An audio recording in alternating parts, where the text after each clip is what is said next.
A Look at Finance is underwritten by Janney Montgomery Scott, trusted advisors for generations.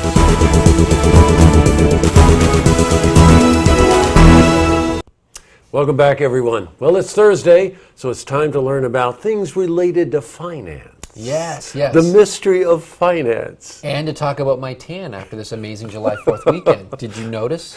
What's that got to do with finance? I don't know. I'm really proud of Go my ahead and do tan. that. Although something I'm about to say does have something to do with you. Every day, on the way to work, I listen to business reports. It's all about interest rates now. Sure. You know what? It fluctuates almost as much as the part on your head. Uh-oh. If the part is a little, you knew that was coming, right? No, he didn't. He really loves the part. I swear he does. He does, yeah. The thing that interests me about interest rates, Right. no pun intended, is artificially rates kept low. What global considerations contribute to a real adjustment in interest rates? But I really like to start with, why do interest rates affect the economy so much? That's a good question. That's a deep question. So, what are interest rates to us? What does the average American, the average person in the Capital District, this area care about interest rates? Everything we do when it comes to financing a car, to buying a home, to our credit cards, to our student loans for our kids, everything is influenced by the short-term interest rates that the Federal Reserve establishes. Right. And so what we've seen over the last several years is the Federal Reserve has lowered interest rates to the benefit of people that are borrowing more money.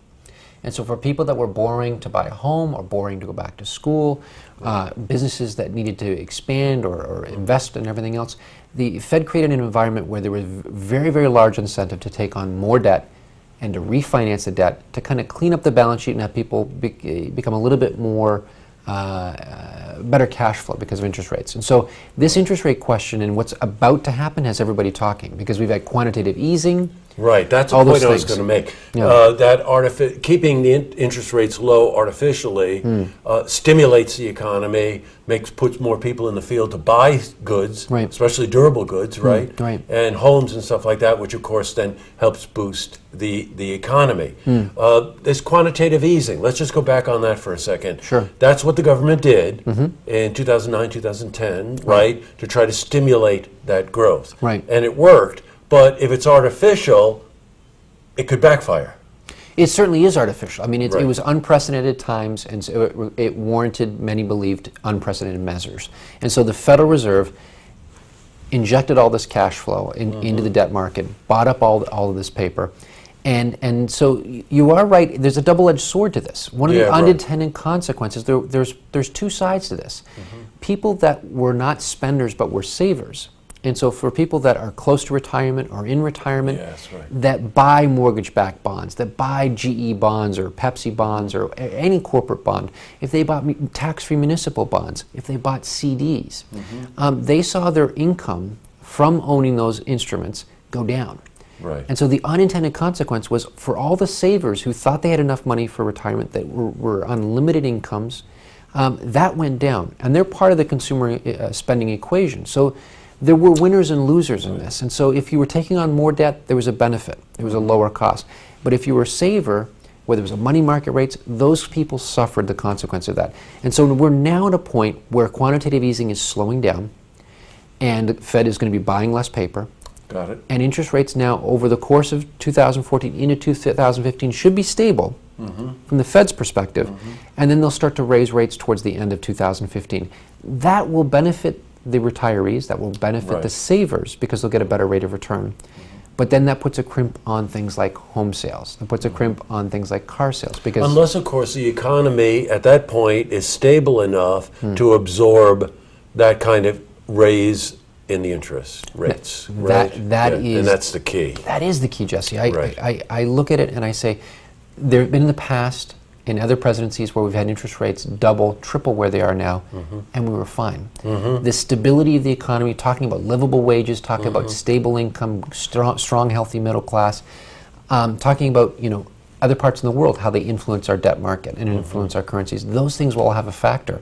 But that's the number one thing. When we talked about first and second quarter earnings, we need to see the middle class strengthen, and then a quarter or 0.5% move on short-term interest rates won't be devastating. Yes, right, gotcha. Now, there are also real contributors. Something that I was listening to this morning was the fact that China's economy is starting to slow down to the point where it's raising some concern in China. Now, China, of course, as we know, is the second largest economy in the world. Right. And so what real factors are there globally that affect our interest rate?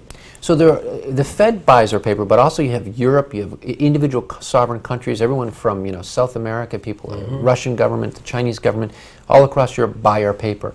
And so if exports slow down, China typically will buy less paper. And so if there are fewer buyers in the market, then interest rates have to go higher to entice more buyers to come in. Got it. So, but what's interesting is the little-known Portuguese bank had some issues today, and Europe got really nervous. And so if Europe slows down, if the European economy slows down, the euro gets weaker, money can shift from Europe towards the US. That can strengthen our dollar, and that can make European investment shift towards from the European to the US side. So that can keep interest rates low as the Fed escapes. There's a lot of moving parts to this. As long as the US is perceived to continue to be perceived as stable, predictable, as a bastion of high credit quality, we'll be okay, and we'll get through this.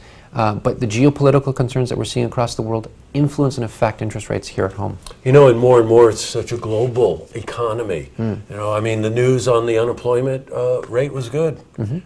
Yet we are tied to this global economy. Now, when you say paper, just so that we know what it is, it's so easy for you to say that. Yeah. What paper are we talking about? Define paper. It's a generic term, isn't it? Yes, So right. it's Yes, right. insider speak. And so when governments buy U.S. Treasuries, or government buys, either foreign governments buy our mortgage-backed paper, like Ginnie Mae's or Fannie's, or those types of papers that are government-backed mortgage paper, or they buy taxable bonds. There's different kinds of debt instruments or bonds that foreign governments will buy. That lowers the cost of our government to borrow money. Okay. Which makes it more. All right. Look, the one last question I'd have for you is, you know so much about this. What's your advice in terms of what we do to try to gauge the proper moves financially, protect our portfolios? Those of us that are older for our retirements, and younger people for the things that they need to purchase. What kind of advice do you give people right now? Two things, real quick. If you're getting close to retirement or you're retired, typically, in the past you could buy a couple CDs, a couple bonds, and you could get by and you'd be all right. You get 6, 7, 8%, and you could live off that. That's changed.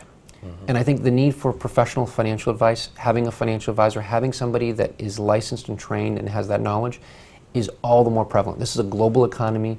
Our currencies are all tied to each other. It's never been more complicated. And interest rates the way they are, you can't do what you did 20, 30 years ago. It's changed. And I think that the answer that I say to up-and-coming families, the middle class, is debt is not a good thing. Even if interest rates are artificially low, I think more and more people are living within their means, not borrowing what they don't need to borrow. Right. And so I think although they can, in the short term, stimulate spending, in the long term it hurts the middle class and hurts the families up and coming. So living within your means, being modest about your cash flow, that's going to be critical to maintain and to grow.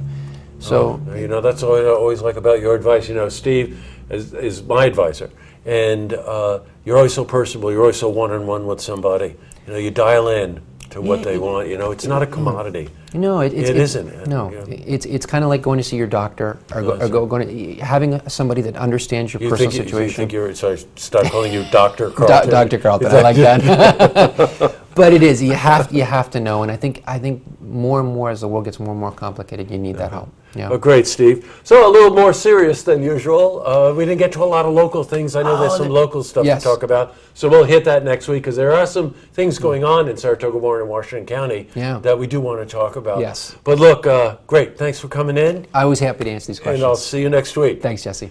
To see this interview again, head to our website, looktvonline.com.